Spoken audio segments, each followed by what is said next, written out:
Welcome to BizTech's Community Conversation Show, the show where we engage community leaders who are making an impact to understand and highlight issues facing local and regional communities.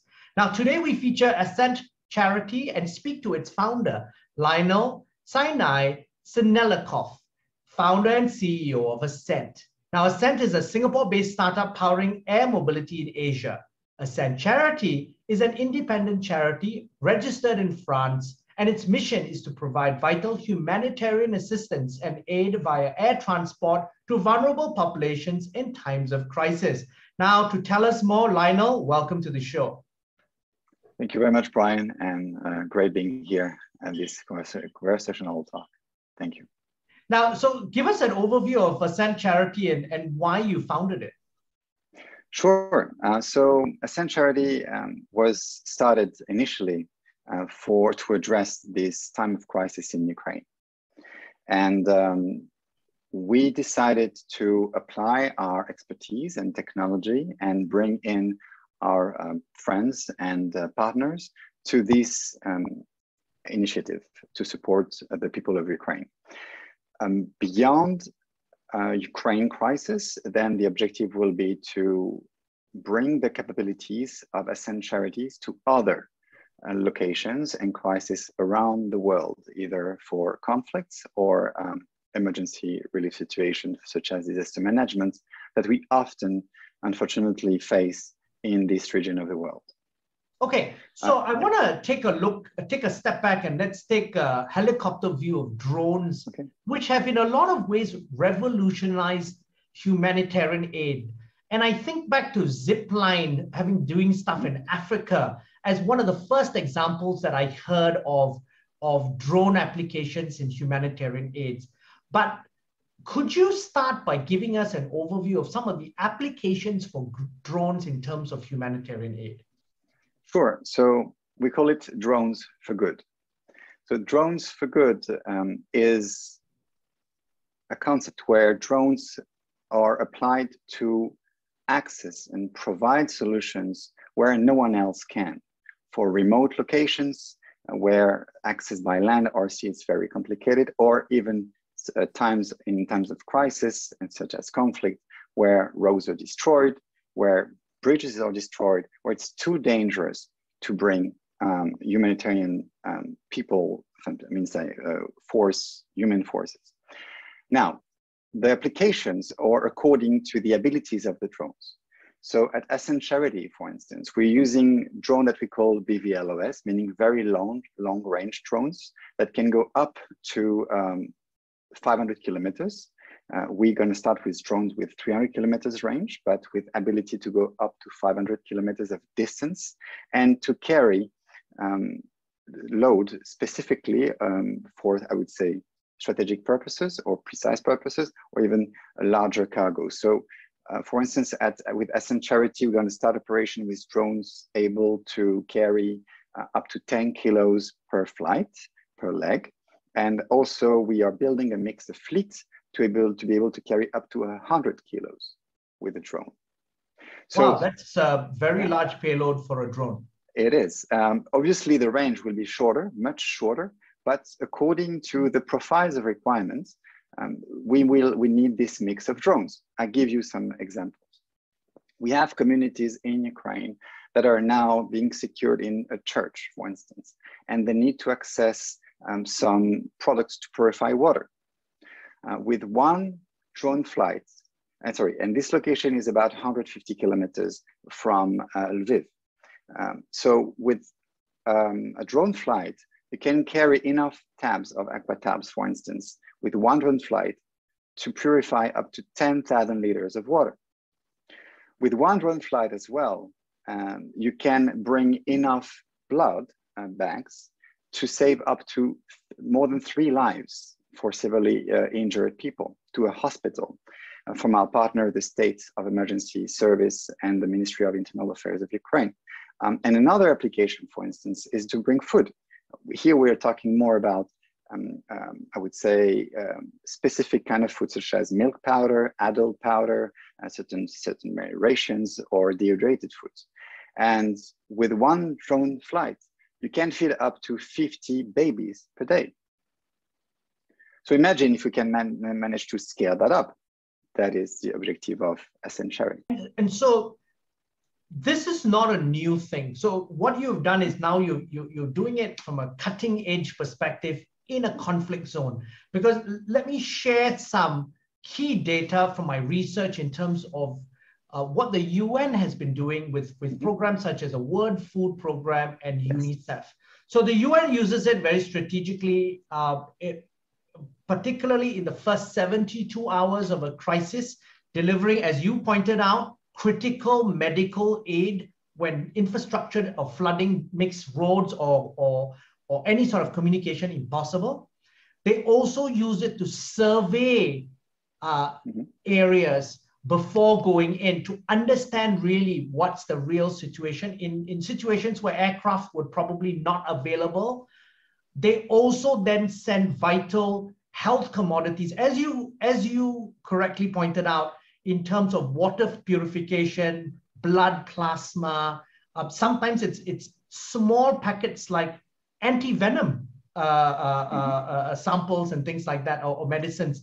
So also anything that perhaps they need to be rushed through, and there isn't a reliable cold chain supply chain network. So that's exactly what the UN agencies have been doing in the past for humanitarian purposes. You've taken it, obviously, the step further. How is that now correlating to activities on the ground? In terms of numbers, what are you, in your Ukraine aid initiative by drones, what have you actually deployed? What are you looking to do? What is your mission and goal? Sure. So our objective is to be able to carry up to 1 ton of critical aid per day. And to do that, deploying a fleet of 50 drones across 5 bases, initially from the neighboring countries' borders. That means Poland, Slovakia, Romania, Hungary, and Moldova, and to fly into Ukraine, and using relay stations as well for battery swap when we need to extend the range of the drones. Now, that is a first phase of the action.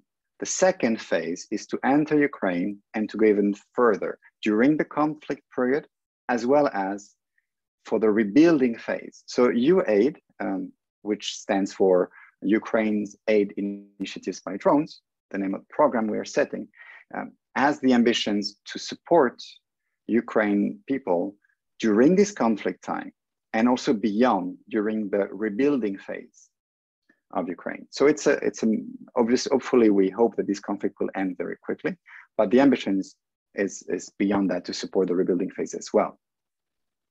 Now, what do you have on the ground in terms of deployment? So the goal is 50 drones. What are you doing currently right now?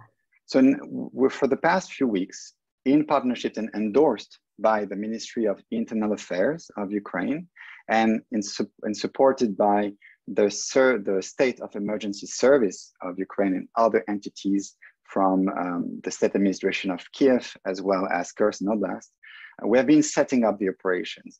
Thanks to the Polish authorities, we now have an operation base in Poland, in Zamość, which is going to be the first key one, and also a training facility. So our objective is to deploy within the next 1 or 2 weeks, as soon as we have reached the donation up to 300k euros to start with. Already the first couple, let's say 2 or 3 drones, to start operating very fast. Then we can, as soon as we reach further milestones in terms of donations, then we'll be able to deploy up to these 50 drones. Okay, so how have you been funded so far, and how can corporations and individuals like myself get involved in the donation process? Sure. So obviously we welcome the support of anyone and everyone. For individuals, it's very easy. We set up a GoFundMe page where people can go to the page, and under the banner Humanitarian Drone Aid Initiative, UAID, and then they can donate through the platform. Companies can do that as well, or reach out to us directly at contact@ascentcharity.org. And from there, then we're gonna work together towards the ability to get their funding as well as their contribution in kind, if possible as well. For instance, we're working obviously with drone partners, but also companies that could help us to have certain equipment on the ground to support the operations, and potentially bases as well. In terms of goods, we are carrying the goods of the State of Emergency Service of Ukraine into Ukraine that are there, they collect, but also we welcome other humanitarian partners that will, and companies that wants to provide goods to the people of Ukraine. Okay, so right now, if companies want to contribute stuff, goods in kind, or individuals for that matter, what are the critical items that are needed by the people on the ground? So medical supplies, that is critical, as well as dehydrated food that we can carry, and part of the, and also purifying products, not only for water, but also for food, for venom, as you mentioned. Those are the critical one today. In addition to this, what we will need is obviously energy supply on our side, as well as certain equipments to move the drones from locations to location around the different countries, as well as to certain parts, I would say beginning or entries of Ukraine. Now, Lionel, who's been helping you so far in terms of partners and sponsors? Sure. So far, obviously, we have been endorsed by the Ministry of Internal Affairs of Ukraine, which is very important because they are the one that coordinate all the efforts on the ground, and in particular with their subdivision of the State of Emergency Service of Ukraine. But in complement to this, obviously, we also have the National Police of Ukraine and the different state administrations. So it's a kind of a global setup in Ukraine to make that happen. As mentioned, also in terms of government support, we got the one of Poland, and now we're engaging with the other authorities. In terms of companies, we are obviously working with Aerial Metric. Aerial Metric is our emergency relief drone provider. That is a French Malagasy company, amazing company. They're working in different theaters, such as in Africa. And we are also expecting to welcome other drone partners very soon from Singapore, from Australia, and from the US. We're welcoming other drone partners that can also help us. But as I was mentioning as well, welcoming companies that can also help us in terms of energy, in terms of infrastructure, and the logistics on the ground. And so as I'm an individual, I go to your GoFundMe site, I do make a donation. Where can I get information on the updates on the status of what's been happening?